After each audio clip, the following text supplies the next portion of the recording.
জাতীয়তাবাদী ছাত্রদল মানিকগঞ্জ জেলা শাখার সংগ্রামী সভাপতি জনাব আব্দুল খালিক শুভ। বিসমিল্লাহির রহমানির রহিম। বাংলাদেশ জাতীয়তাবাদী দল মানিকগঞ্জ জেলা বিএনপি কর্তৃক আয়োজিত আজকের এই বর্ধিত সভায় সভার সম্মানিত সভাপতি, মানিকগঞ্জ জেলা বিএনপির সম্মানিত অভিভাবক এবং যার দুঃসাহসী এবং দুর্দান্ত নেতৃত্বে মানিকগঞ্জ জেলা বিএনপিকে এক অনন্য উচ্চতায় নিয়ে গেছেন দেশনেত্রী বেগম খালেদা জিয়া, বিএনপি চেয়ারপারসনের উপদেষ্টা মন্ডলীর সম্মানিত সদস্য এবং দেশনায়ক জনাব তারেক রহমানের অত্যন্ত আস্থাভাজন যোদ্ধা আমাদের প্রাণপ্রিয় নেত্রী আফরোজা খান রীতা আপা এবং সঞ্চালনায় আছেন মানিকগঞ্জ জেলা বিএনপির বিপ্লবী সাধারণ সম্পাদক এস.এ. জিন্না কবির মামা এবং উপস্থিত মানিকগঞ্জ জেলার 7টি উপজেলা, 2টি পৌরসভা বিএনপির সকল নেতৃবৃন্দ ও আমাদের জাতীয়তাবাদী দলের অঙ্গ সংগঠনের সকল নেতৃবৃন্দ, সবাইকে আমি আমার ব্যক্তিগত পক্ষ থেকে এবং আমার প্রাণের চেয়ে প্রিয় সংগঠন বাংলাদেশ জাতীয়তাবাদী ছাত্রদল মানিকগঞ্জ জেলা শাখার পক্ষ থেকে জানাচ্ছি সংগ্রামী শুভেচ্ছা ও বিপ্লবী অভিনন্দন। আমি বক্তব্য দীর্ঘায়িত করব না, কারণ আমি যাকে নিজে শিক্ষক মনে করি, মানিকগঞ্জ জেলা বিএনপির সভাপতি আফরোজা খান রীতা আপা অত্যন্ত মূল্যবান কথা বলবেন, আমি সেগুলো শুনতে এসেছি। এবং এখন কিন্তু বর্তমানে একটা ব্যাপার খুব বেশি লক্ষ্য করা যাচ্ছে, আমরা শুধু শুনি কিন্তু মানি না। আমরা শুনবো এবং আজকে থেকে সেটা মেনে চলবো। অনেক হয়েছে। আর অল্প কিছু কথা বলবো শুধু, গত জুলাই আগস্টের ছাত্র জনতার আন্দোলনে যারা শহীদ হয়েছেন তাদের সবার রুহের মাগফিরাত কামনা করছি এবং যারা জীবন্ত শহীদ বলতে যারা এই স্বাধীনতা যুদ্ধে, দ্বিতীয় মুক্তিযুদ্ধে যারা স্বাধীনতার জন্য নিজের হাত হারিয়েছেন, নিজের পা হারিয়েছেন, নিজের চোখ হারিয়েছেন, নিঃসন্দেহে তাদের সেই হাত পা চোখ হারানোর জন্য এবং তাদের রক্তের বিনিময়ে, তাদের শ্রম, আমাদের সবার শ্রম ঘামের বিনিময়ে কিন্তু এই স্বাধীনতা, সেই স্বাধীনতার যে সুবাতাস বাংলাদেশের উপর দিয়ে বয়ে যাচ্ছে, সেটাকে রক্ষা করতে গেলে আমাদের আরো অনেক বেশি সচেতন থাকতে হবে। আমাদের গা ভাসিয়ে দিলে চলবে না। মনে রাখতে হবে স্বাধীনতা অর্জনের চেয়ে স্বাধীনতা রক্ষা করা অনেক বেশি কঠিন। আমাদের সেই দিনগুলো যদি একটু ভাবি, গত 28 অক্টোবরের পরের থেকেই অনেককে কিন্তু খুঁজে পাওয়া যেত না, ফোন বন্ধ করে রাখতে হবে, দায়িত্ব পালন করতে হবে দেখে ফোন ধরতে না। আমরা জাতীয়তাবাদী ছাত্র দল বা অন্য অঙ্গ সংগঠন, আমরা কিন্তু জেলা বিএনপির নিজের সন্তান হিসেবে আমরা নিজেদের মনে করি। আমরা কিন্তু কখনোই ছাত্র দলের ব্যানারে কোনো প্রোগ্রাম করিনি। আমরা জেলা বিএনপির ব্যানারে আমরা প্রোগ্রাম করেছি এবং কর্মসূচি, সকালে অবরোধের সমর্থনে, হরতালের সমর্থনে মিছিল, রাতে মশাল মিছিল। কারণ আমরা জানি আমাদের অভিভাবকদের মুখ উজ্জ্বল হলেই আমাদের গর্ব, আর তারা যেন এক সময় তাদের সন্তানদেরকে নিয়েও যেন গর্ব করতে পারে। কারণ সারা আমাদের ঢাকা বিভাগীয় যত প্রোগ্রাম হয় সেখানে আমরা যখন উপস্থিত হই মানিকগঞ্জ জেলা ছাত্র দলের পক্ষ থেকে, সকল জেলা প্রেসিডেন্ট সেক্রেটারি একটা কথা বলে যে ভাই আলহামদুলিল্লাহ আপনারা অনেক ভালো একজন সভাপতি পেয়েছেন। এই আলহামদুলিল্লাহ শুধু মানিকগঞ্জের মানুষ না, সারা বাংলাদেশের মানুষই পাঠ করেন।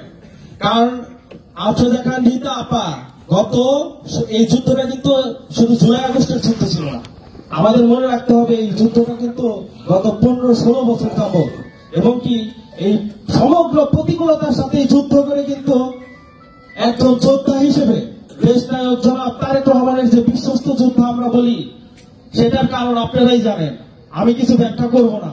তাও এতটুকু বলবো, এই যে আমাদের মামলা হামলা, তারপর আমাদের চিকিৎসা, জেলখানা, প্রত্যেকটা সেক্টরে আমাদের কোনো বাধাবিত হয়েছে, কারণ আমাদের চিন্তার কিছু ছিল না। আমরা যে এই আওয়ামী দুঃশাসনের চোখে চোখ রেখে কথা বলেছি এবং প্রতিবাদ করেছি, ভোট এবং ভাতের এবং গণতন্ত্র পুনরুদ্ধারের যুদ্ধ করেছি, যার নেতৃত্বে উনি কিন্তু শুধু অর্থনৈতিক সহযোগিতা এবং আইনি সহযোগিতা নয়, উনি কিন্তু নিজের রাজপথে থেকে নেতৃত্ব দিয়েছেন।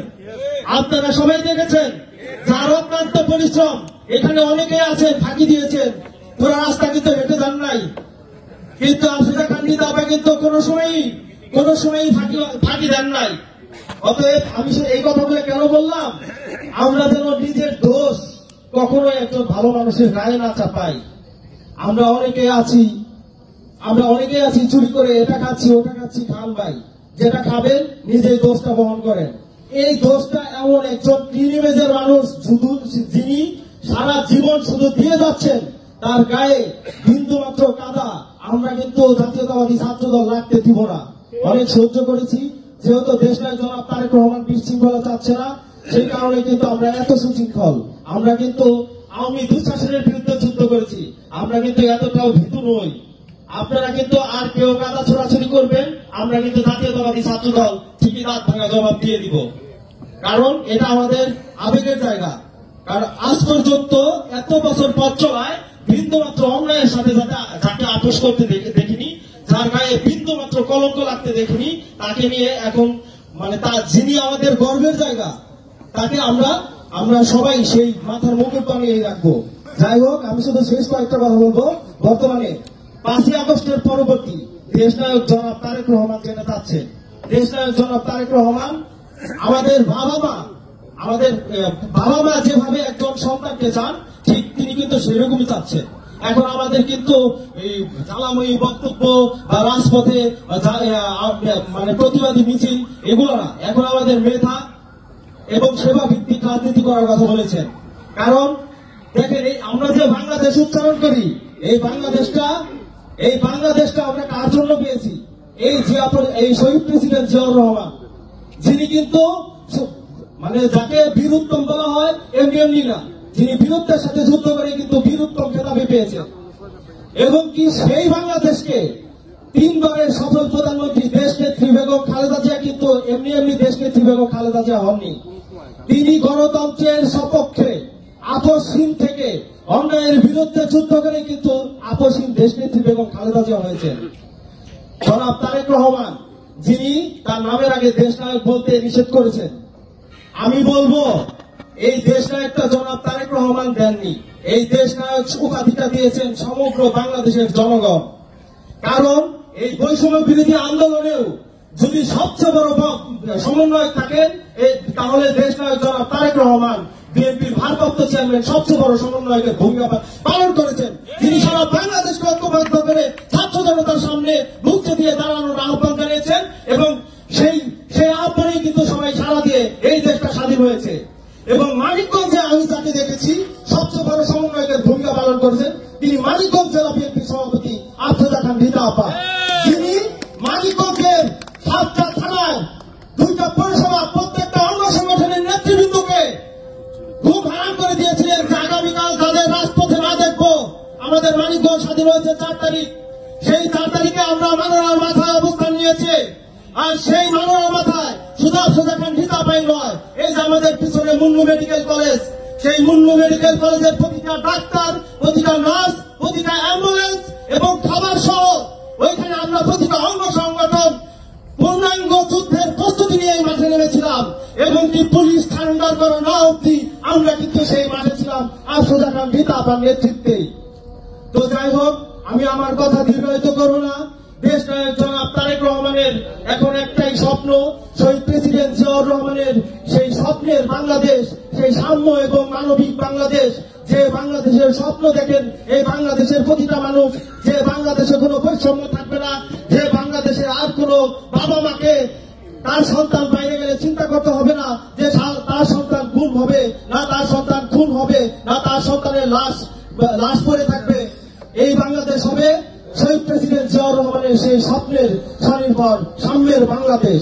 যেই বাংলাদেশ গড়ার কারণেই দেশনায়ক জনাব তারেক রহমান রাষ্ট্র কাঠামো মেরামতের 31 দফা রূপরেখা দিয়েছেন। আমি জানি না কতজনে 31 দফা আপনারা পড়তে পেরেছেন, কিন্তু অনুরোধ রইল 31 দফা পড়বেন, কারণ নিজে না জানলে অপরকে জানাতে পারবেন না। আর নিজে সংশোধন না হলে অন্যকে সংশোধন হওয়ার কথা বললেও কেমন যেন হাস্যকর হয়ে যায়। তাই আমরা আগে নিজেকে সংশোধন করি, তারপরে একটা সুন্দর বাংলাদেশ গড়ে তুলি। দেশনায়ক জনাব তারেক রহমানের সেই স্বপ্নের সারথি মানিকগঞ্জ জেলা বিএনপি সভাপতি আফরোজা খান রিতা আপার সাথে যেন আমরা দুর্বার গতিতে এগিয়ে অতি দ্রুত একটা সোনার বাংলাদেশ এবং স্বপ্নের মানিকগঞ্জ আমরা গড়তে পারি। এই আশা ব্যক্ত করে আমি আমার সংক্ষিপ্ত বক্তব্য শেষ করছি। বাংলাদেশ জিন্দাবাদ। জনাব বিএনপির ভারপ্রাপ্ত চেয়ারম্যান জনাব তারেক রহমান জিন্দাবাদ। শহীদ প্রেসিডেন্ট জিয়াউর রহমান বীর উত্তম অমর হোক। আমার নেত্রী আফরোজা খান জিন্দাবাদ জিন্দাবাদ জিন্দাবাদ জিন্দাবাদ। ধন্যবাদ সবাইকে।